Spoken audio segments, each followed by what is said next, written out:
Então, será que nós estamos caminhando para uma ordem econômica nova, não só lá no Oriente Médio, mas no mundo também? Por quê? O corredor econômico Índia, Oriente Médio, Europa e o bypass do Estreito de Hormuz são duas facetas de um mesmo objetivo, que é reconfigurar completamente as rotas não só do comércio no Oriente Médio, do comércio global, para atender essas realidades geopolíticas do século XXI. Então, enquanto o desvio do Estreito de Hormuz é uma resposta imediata aos perigos que os iranianos colocam para a estabilidade global, o IMEC é uma visão já de longo prazo que quer integrar ali as economias, diversificar a fonte de energia e também desafiar a hegemonia chinesa.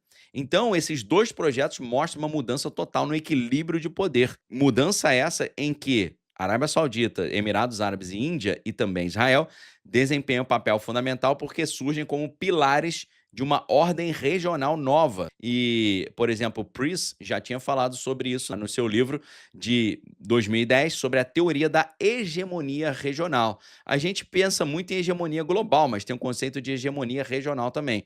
Esse conceito, Price trouxe no seu livro Hegemony, Domination, Detachment, Differences in Regional Powerhood, né? Ou seja, hegemonia, dominância e destacamento, diferenças no poder regional, tá? Construção de poderes regionais com influência de grandes potências, tá? Só que aí a gente sabe, o sucesso desse projeto não está garantido ainda. Por quê? Ainda há conflitos regionais, rivalidades entre potências, altos custos da infraestrutura são obstáculos ali consideráveis, tá? Então, o próprio George Webb, no seu artigo original, que eu já deixei o link aí para vocês, vou deixar o link aqui para vocês novamente, para quem chegou depois, segue o link aí do artigo original do Hormuz Bypass, do jornalista investigativo George Webb, tem um trabalho muito interessante online.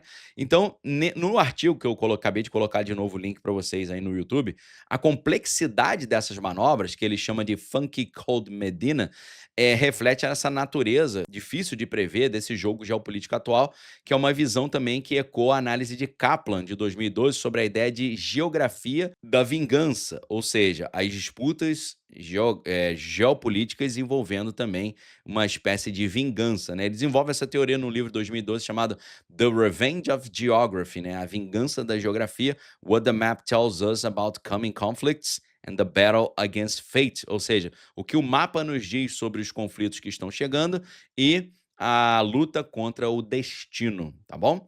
Então essa é a bibliografia que a gente está usando. Então, à medida que o mundo está vendo desenrolar desses dois planos ali doidos, uma coisa é certa, né? Que o futuro do comércio global e da segurança energética está sendo moldado exatamente por decisões feitas lá no Golfo agora e nos corredores de poder de Nova Delhi, de Riad, de Washington também, ok, meus amigos? Então, é um negócio que a gente tem que ficar super, super, super de olho. Agora, a grande pergunta que fica é: quais seriam os impactos para o Brasil se esse projeto se concretizar, ok? Aí que entra o nosso interesse maior. Então vamos lá, galera. Prestem muita atenção. Quais são os impactos para o Brasil dessa história toda? Vou explicar para vocês, tá?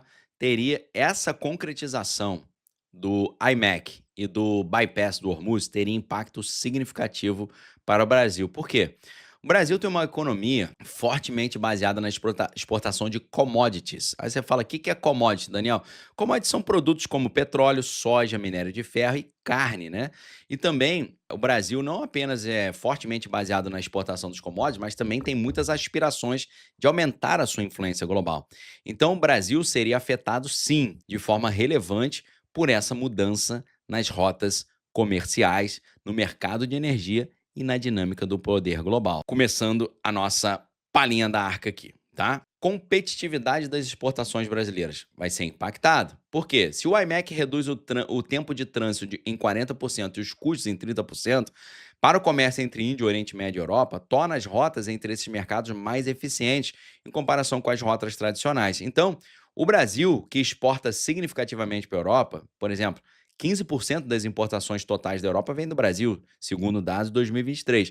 E para a Ásia também, especialmente para a China e para a Índia, a gente pode ter algum impacto. Ou seja, a facilidade de chegar em produtos do Oriente Médio e Europa pode nos atrapalhar a vender os nossos produtos para a Europa, tá? A gente tem com relação à Europa soja, carne bovina, café, minério de ferro competem com os fornecedores asiáticos e do Oriente Médio. Então, essa maior eficiência reduz a competitividade brasileira nesse sentido, né? Por exemplo, a Índia, que já exporta grãos e produtos processados, poderia ganhar participação de mercado na Europa, tirando o mercado nosso, tá?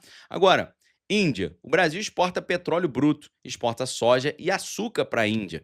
Mas a eficiência desse projeto poderia fortalecer a posição dos fornecedores do Oriente Médio, principalmente Arábia Saudita e Emirados Árabes, no mercado indiano, principalmente para petróleos e derivados. Isso poderia pressionar os preços ou a participação brasileira nesse mercado. Então, o Brasil, para mandar os produtos para a Europa e para o Oriente, depende de rotas marítimas globais, muitas das quais passam pelo Atlântico e pelo Canal do Suez para chegar à Europa e para chegar até a Ásia, passando pelo Mar Mediterrâneo. Então, o IMEC, ao desviar essas rotas aí, desses lugares importantes, não substituiria diretamente as rotas usadas pelo Brasil, mas poderia influenciar os custos globais de transporte, tá?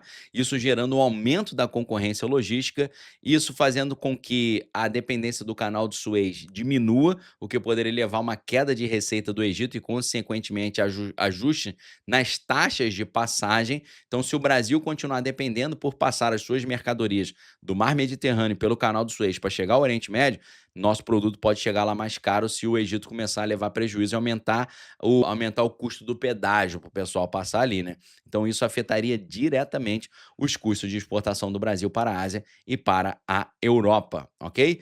Agora, investimento em infraestrutura. Pô, lógico, né? Eles têm muito dinheiro para investir em infraestrutura, poderia nos ultrapassar nesse sentido. O Brasil ali tem problemas ali na infraestrutura portuária e ferroviária, então pode perder a oportunidade de atrair capital estrangeiro para modernizar nosso sistema.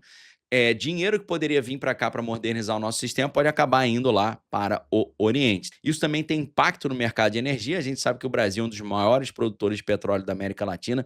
Petrobras ali expandiu a sua produção no pré-sal, atingindo 3,5 milhões de barris por dia. Só que aí, meus amigos, o bypass do Estreito de Hormuz e o IMEC poderia impactar o setor de energia brasileiro de várias maneiras, por exemplo, impactando a estabilidade do mercado de petróleo. Nesse sentido aqui, ia reduzir a vulnerabilidade do mercado global. Isso pode estabilizar o preço do petróleo, nesse caso, beneficia o Brasil como exportador, já que o preço mais previsível do petróleo facilita você planejar investimentos no pré-sal, tá? Agora, a concorrência com o Golfo ali. A concorrência com o petróleo brasileiro no mercado asiático, especialmente na Índia, né, que é um destino crescente para o petróleo bruto do Brasil, isso aí pode atrapalhar um pouquinho, porque a proximidade geográfica e o custo logístico mais barato dariam vantagem para o pessoal do Golfo com relação ao nosso petróleo. Agora, o IMEC inclui planos para pipelines de hidrogênio verde, né, com a Arábia Saudita e Emirados buscando liderança nesse mercado. Então, o Brasil também tem um potencial significativo para o hidrogênio verde devido à sua matriz energética, que é, graças a Deus, renovável, tá? A energia hidrelétrica, energia eólica, energia solar poderia enfrentar uma concorrência direta. Então, infelizmente, a falta de investimentos mais robustos por aqui poderia limitar a nossa capacidade de competir com países do Golfo no mercado europeu. Além disso, também tem a diversificação energética, tá? O Brasil promove ali diversificação de fontes de energia, né? Isso se alinha com essa transição energética. Embora a gente tenha uma matriz energética relativamente limpa, quase metade da nossa matriz energética é renovável, tá? 45% segundo dados de 2023. A falta de políticas mais intensas para exportar energia verde pode colocar o Brasil ali de fora desse mercado onde o IMEC e a Arábia Saudita se posiciona como líder, tá bom? Então, meus amigos, tem uma série de consequências para o Brasil, pode atrapalhar ali o Brasil.